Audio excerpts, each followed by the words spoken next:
지난 주일 우리는 함께 목회자는 교회 안에서 그리스도의 대사라는 그 직분을 맡았다라는 걸 확인했습니다. 즉 대신해서 복음을 전함으로 하나님과 화목케 하는 그런 직분을 맡은 것이죠. 그런데 생각해 보면 모든 그리스도인도 그리스도의 대사입니다.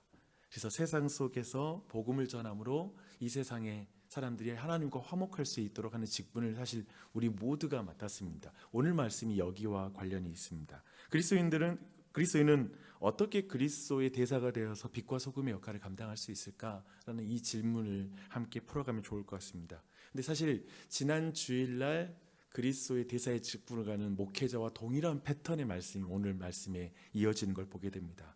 사도가 일꾼됨을 어떻게 증명하죠?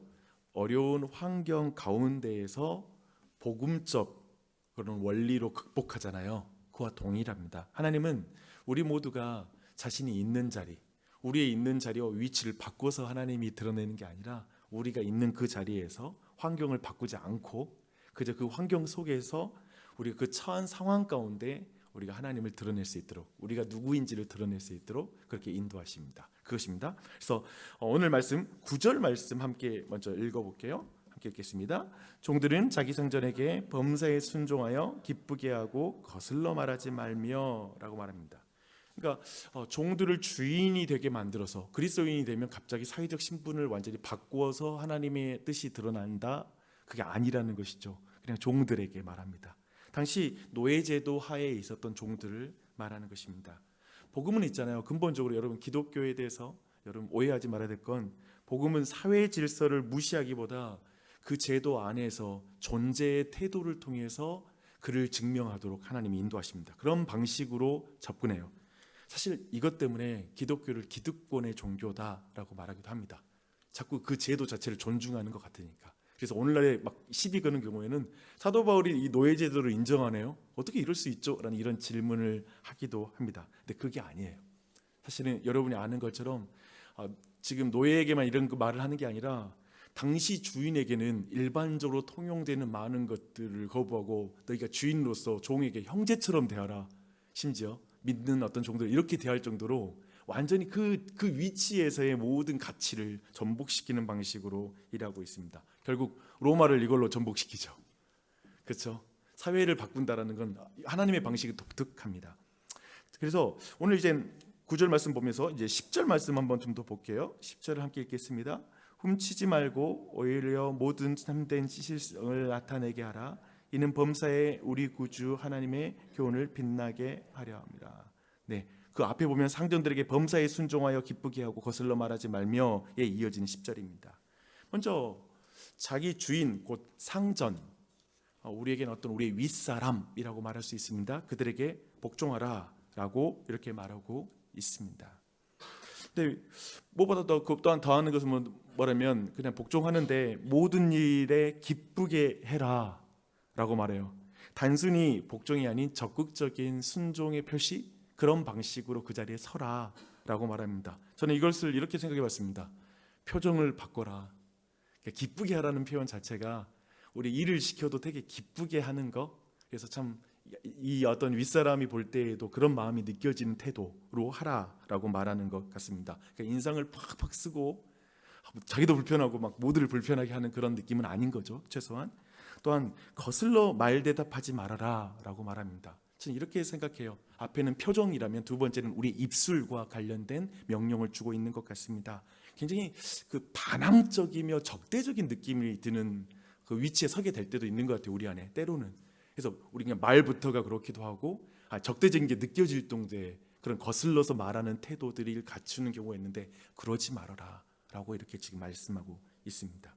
또 한편에 당시 노예들에게 굉장히 그 직군, 그 위치에서 가장 보편적이며 일반적인 유혹이었던 그 훔치는 거, 몰래 훔치는 거, 은밀한 절도가 다반사였는데요. 즉 이것은 저는 이렇게 생각해요. 우리의 직업에서 일어나고 있는 어떤 도둑질, 아니 우리 여러분 각자 직업에서 다반사로 모두가 당연히 생각하면서 하고 있는 그런 어떤 범죄일 수도 있고, 작게 넘어가는, 너무 상식이어가지고 범죄인지도 모르고 넘어갈 수 있는 그런 다반사로 하는 행동, 그런 걸 하지 말아라, 훔치지 말아라 라고 하는 부분을 말하고 있습니다. 그래서 그러면 뭘까? 그런 의미에서 결국에는 오직 모든 참된 충성을 나타내라 라고 말하고 있습니다. 결국 신뢰할 만한 사람이 되라라는 말인 거죠. 그래서 신뢰할 만한 태도를 갖는 거 굉장히 중요한 것 같아요. 그래서 그런 부분을 그리스도인 생각하면 참 신뢰할 만하다라고 이렇게 할 수 있는 그 자리로 나아가라 라고 이렇게 말하고 있습니다. 근데 목적이 굉장히 중요해요.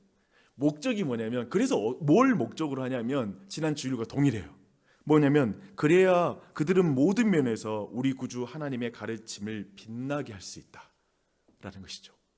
우리의 복음을 빛나게 할 수 있다. 복음을 좀 더 그들이 들을 수 있는 통로가 될 수 있다라고 말하고 있습니다.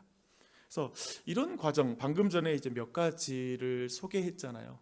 사실 직장 생활 우리가 지금 어떻게 하고 있는지 좀 생각해 볼 때, 그리고 우리의 자리를 돌아보면 참 좀 진지해지고 고민이 많이 되는 말씀일 수 있을 것 같아요. 어떻게 그게 가능할까 싶어 마음도 있을 뿐만 아니라 어떻게 그렇게 우리가 감당할 수 있을까라고 생각할 수 있는데, 그런 의미에서 이 과정, 방금 말했던 이 명령의 과정을 바로 잘하거나 아니면 지금 못한다고 상관없이 긴 여정 속에 내가 이것을 목적으로 나아가는 것이 어떤 의미인지를 먼저 말씀드릴게요. 첫 번째는 하나님의 은혜가 그 자리에서 나타납니다.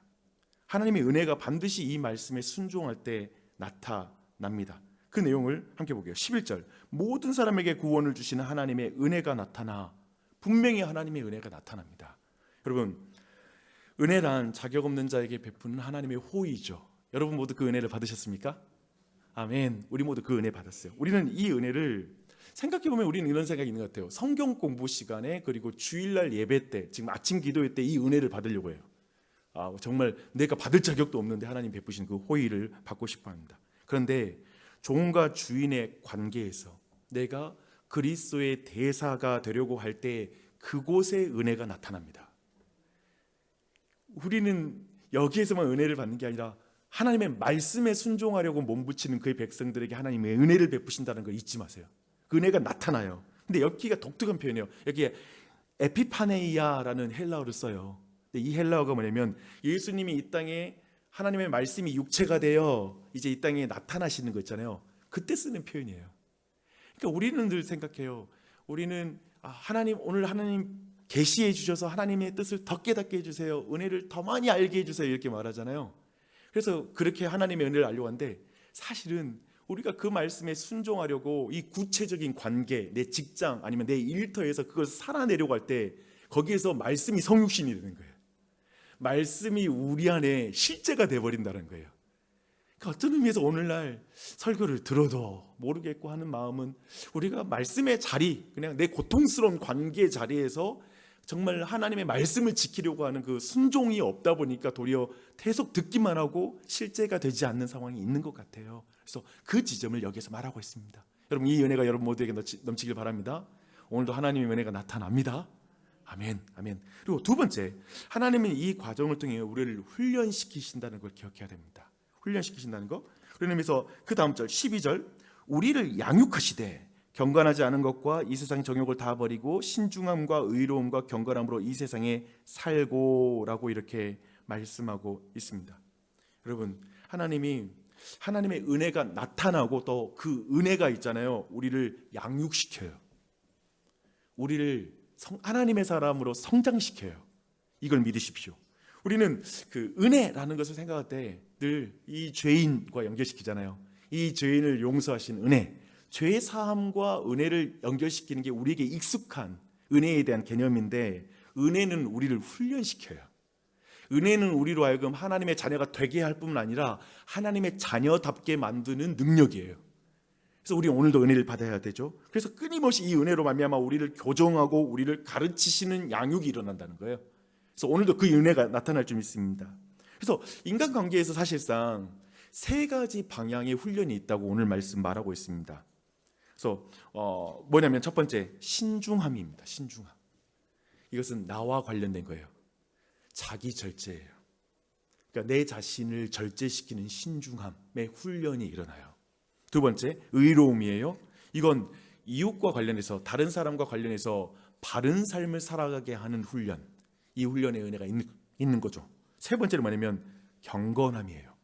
하나님과의 관계에서 거룩하게 살아가는 삶. 이 세 가지의 훈련을 우리는 은혜로 말미암아 이 은혜 우리를 이 양육시키시는 하나님의 은혜가 그 자리에서 일어나는 것이죠. 정말 하나님의 말씀대로 서고자 하고 순종하려고 할 때, 그리스도의 대사가 되려고 할 때 오늘도 그 양육이 그 현장에서 일어나는 걸 믿으십시오. 아멘. 아멘. 혹시 어려운 일 닥칠 때, 관계가 어려울 때에도 나를 죽이려고 이런 일이 벌어지고 있어 라고 생각하지 말고 하나님이 나를 더 하나님 백성으로 양육시키려고 이런 과정이 있어 라고 믿고 나아가는 것이죠. 이것입니다. 세 번째, 사실은 이게 하나님의 은혜를 전하게 합니다. 우리가 그 자리에서 그리스도의 대사가 되려고 노력할 때, 순종할 때 하나님의 대사가 하나님의 은혜가 전하게 돼요. 그래서 모든 사람, 말씀 아까 나왔잖아요. 모든 사람에게 구원을 주시는 하나님의 은혜가 나타나게 되는 거잖아요. 그 생각해 보면 저는 그렇게 생각이 들어요. 이 땅의 권위자들, 윗사람이라는 존재들이 얼마나 왜곡된 존재인가. 하나님의 형상이기도 하지만 너무나 왜곡된 리더십 가운데 사람을 이용하거나 그 아랫사람을 괴롭히는 경우도 많아서, 이런 말씀을 대하면 우리 안에 딱 올라오는 게 뭐냐면, 아니 이런 사람들 이런 케이스가 떠오르면서 내가 이 말씀 이대로 순종할 수 있어요? 라는 생각이 확 올라와요.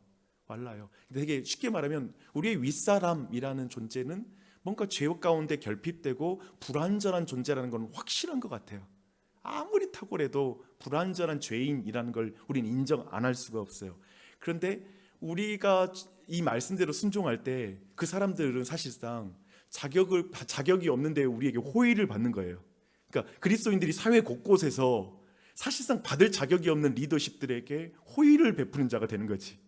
그리고 그들은 정말 그들이 이해할 수 없는, 남들은 다 째려보는데 그래도 조금 나를 좀 부드러운 눈으로 보려고 노력하는 게 느껴져.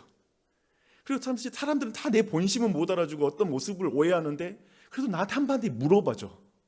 그게 왜 그런가요? 그래서 진짜 이 사람은 정말 내 상황을 좀 이렇게까지 이해해 주는구나라는 그 작은 차이인데, 사실상 세상이 너무 악하게 가니까 작은 차이가 엄청 크거든요. 실제 그 세상에서는 신자가 품는 생각이 굉장히 다른 거거든요. 그 상황 속에서 그 사람들은 호의를 받는다는 느낌을 받는 거야. 이 사람 날 존중해 주고 있구나 라는 그런 마음을 받으면서, 근데 왜 저한테 이렇게 해주냐고, 그들로 하여금 도대체 당신에게는 무슨 소망이 있어서 이러냐고, 그럴 수 있잖아요. 예를 들면 이 지점으로 하나님 그리스도의 대사로서 하나님의 나라가 이루어지는 거죠. 이게 지금 성경적인 방식이라고 말씀하고 있는 것입니다. 그래서 어떤 의미에서는 다 보상을 받지 못할 것 같은 이 세상일 줄 모르지만 신자는 그렇게 산다라는 것이죠. 그래서 마지막 13절 14절 말씀 읽고 말씀을 정리하겠습니다. 13절 14절입니다. 보십시오. 사실상 이 소망 가운데 우리는 갑니다. 뭐냐면 복스러운 소망과 우리의 크신 하나님 구주 예수 그리스도의 영광이 나타나심을 기다리게 하셨으니, 즉 이렇게 세상에서 삶으로 예수 그리스도가 오실 것을 나는 기다리게 하나님이 하셨으니, 그가 우리를 대신하여 자신을 주심은 모든 불법에서 우리를 성량하시고 우리를 깨끗하게 하사 선한 일을 열심히 하는 자기 백성이 되게 하려 함이라. 세상이 여러분에게 어떤 반응해주고 윗사람들이 여러분에게, 아니면 주위 사람들이 여러분에게 칭찬해주지 않아도, 이해해주지 못해도 우리는 예수님 알아주시니까 그 길을 가야 되는 것 같아요. 아멘이십니까? 그렇죠? 그 길 그냥 가는 거예요. 그게 우리 안에 소망인 거야. 그래서 모든 사람이 말하는 거예요. 도대체 너의 소망이 뭐야? 왜 이렇게 살아? 나에게 이게 소망이야. 그때 사람들은 우리를 통해서 그리스도를 바라보게 되는 거죠. 그러기 위해서 우리는 선한 일을 하는 것이죠. 그렇죠? 이 사실을 붙잡고 나아가는 이 한 날 되시기를 예수님으로 축원합니다.